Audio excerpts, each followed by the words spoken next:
sila kumatok kami doon sa kabila. May noodles sila. Tubig sa baba, meron. Kutsara, wala. Yung ano na lang. Yung ganun.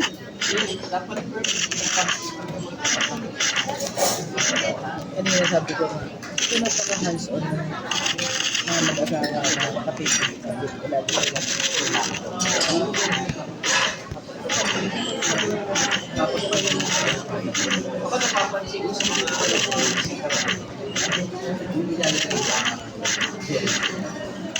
Ilang talaga.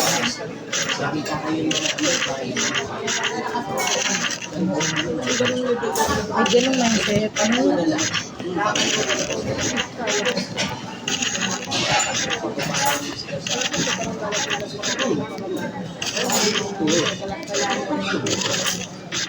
Siguro naging factor din yung sa work natin.